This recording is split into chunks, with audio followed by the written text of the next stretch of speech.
Witam w drugim odcinku kursu poświęconego programowi graficznemu SelfCAD. W poprzednim filmie stworzyliśmy nowy projekt i dowiedzieliśmy się, w jaki sposób przygotować przestrzeń roboczą do dalszej pracy. W tym filmie poznamy pozostałe możliwe ustawienia. Przejdźmy więc do zakładki Settings i wybierzmy Preferences. Pierwszy suwak, który tu widzimy, to Recover Unsaved Data. Jak widzisz, nasz projekt zapisuje się automatycznie co 4 minuty. Możemy również przyspieszyć ten proces, klikając na ikonkę dyskietki. Niestety w ciągu tych 4 minut może się wiele wydarzyć. Możesz na przykład coś wyrzeźbić, wychodzić to całkiem nieźle i nagle wysypuje się przeglądarka, a Twoja praca z ostatnich minut staje się historią. W takim wypadku przychodzi nam z pomocą ten niepozorny suwak. Jeżeli jest włączony, to pewne dane zapisywane są tymczasowo na Twoim komputerze i wczytywane w razie nagłego zamknięcia programu. Niżej możemy ustawić maksymalną ilość logów, które są zapisywane w historii. Dostępne są tutaj dwie możliwości: 20 lub 40. Oznacza to, że jeżeli wykonamy nawet 100 czynności, to możemy cofnąć maksymalnie 20 lub 40 razy. Dlatego ja często po wykonaniu jakiegoś kroku milowego kopiuję swój projekt używając przycisku Save Project As, na wypadek, gdyby dalsza część projektu poszła w złym kierunku i chciałbym wrócić do tego momentu. Następnie możemy ustawić 3 kolory. Tutaj najłatwiej będzie zacząć od końca. Trzeci kolor to kolor siatki. Widok siatki możemy włączyć w prawym panelu pod kostką selekcji lub wciskając kombinację V plus W na klawiaturze. Obok lub pod kombinacją V plus C mamy też bardzo przydatną możliwość widoku mesza razem z siatką. Już zapewne widzisz, że kolor siatki zgadza się z trzecim kolorem w preferencjach. Każdy obiekt składa się z wierzchołków, krawędzi oraz ścian. Więcej o selekcji powiemy sobie w następnym filmie. Teraz jednak wybierzemy tryb selekcji ścianek, czyli face'ów, żeby pokazać drugi kolor. Wystarczy, że najadę myszką na którąś ze ścianek kostki i podświetla się ona na ten sam pomarańczowy kolor, który w preferencjach jest kolorem drugim.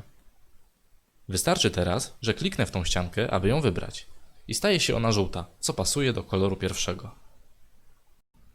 Dalej w preferencjach mamy bardzo ciekawą opcję dotyczącą selekcji. Aby ją pokazać, skopiuję naszą kostkę kilkukrotnie. Aby te kostki zaznaczyć, wystarczy, że będę naciskał lewym przyciskiem myszki. Jak widać, kiedy wybieram następną kostkę, poprzednia dalej jest zaznaczona. Gdybym chciał, aby zaznaczona nie była, musiałbym kliknąć jeszcze raz, aby ją odznaczyć. Teraz użyję przycisku z preferencji. Spróbujmy jeszcze raz zaznaczyć nasze kostki. Tym razem przy wyborze każdego kolejnego obiektu poprzednie są automatycznie odznaczane. Żeby zaznaczyć więcej obiektów, muszę przytrzymać wciśnięty klawisz Shift. Z następnej opcji będę zapewne korzystał wiele razy, ponieważ zmienia ona wygląd naszego interfejsu na ciemny. Osobiście bardzo lubię pracować w ciemnym trybie. Przyciemnić można wszystkie panele z narzędziami i ustawieniami, edytor oraz siatkę. Na koniec zostają nam jednostki. Do wyboru mamy milimetry lub cale. Warto zauważyć, że jeżeli zmienimy jednostkę, to wszystkie wymiary zostaną przeliczone. Zobacz. Nasza kostka ma wymiary 100 na 100 na 100 mm.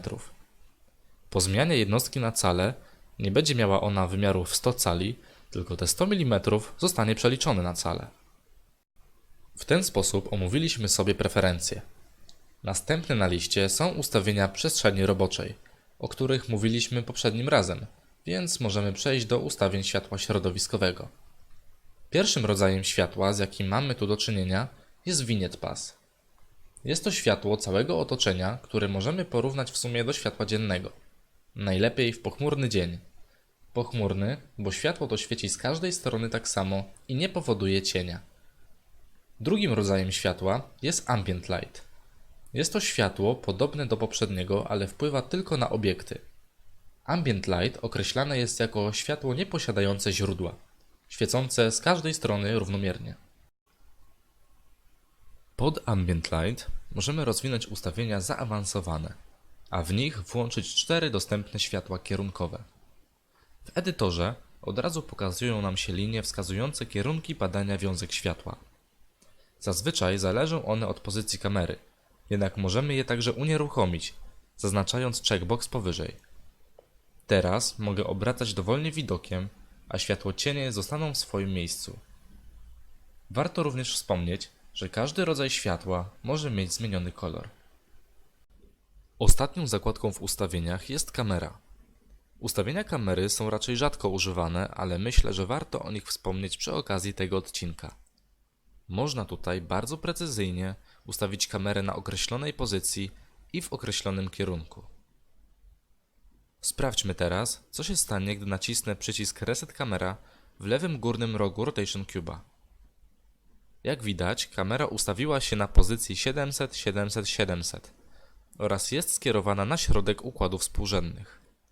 Swoją drogą, bo o tym jeszcze nie mówiłem, środek układów współrzędnych znajduje się na środku dolnej płaszczyzny ograniczającej przestrzeń roboczą.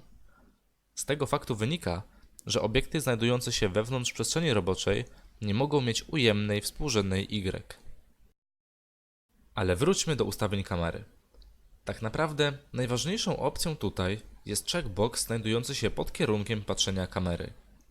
Jeżeli jest wyłączony, to przybliżać i oddalać będziemy zawsze do środka lub od środka sceny.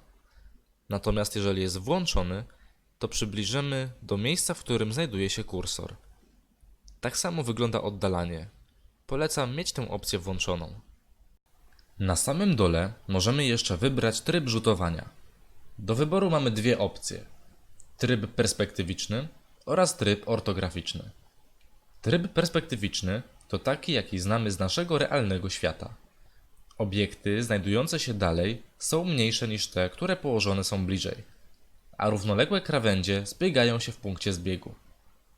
Inaczej jest w trybie ortograficznym, gdzie wszystkie równoległe linie widzimy rzeczywiście jako równoległe.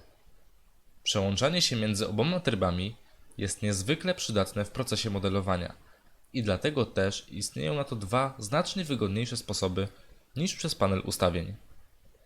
Po pierwsze, koło Rotation Cube'a w jego prawym górnym rogu. I tu już mamy podpowiedź, że drugim sposobem jest po prostu wciśnięcie spacji. Omówiliśmy sobie już wszystkie możliwe ustawienia. Na koniec tego odcinka chcę Ci szybko pokazać kilka ciekawych ikonek w prawym górnym rogu. Pierwsze dwie z nich dotyczą serwisu My Mini Factory, gdzie możesz udostępniać swoje modele lub pobierać modele stworzone przez innych ludzi. Pod trzecią ikonką kryją się powiadomienia. Pod czwartą ustawienia profilu. Piąta ikonka to pomoc, do której za chwilę przejdziemy. A ostatnia włącza tryb pełnego ekranu. Włączmy sobie pomoc. Warto pamiętać, że jest taki panel i że w razie problemów może on nam pomóc te problemy rozwiązać. Do takich ciekawszych rzeczy, jakie tu znajdziemy, należą często zadawane pytania. Oczywiście wraz z odpowiedziami. Możliwość zgłaszania problemów, jeżeli jakieś się wydarzą, oraz lista wszystkich skrótów klawiszowych. I na tym zakończymy ten odcinek. Do zobaczenia, cześć!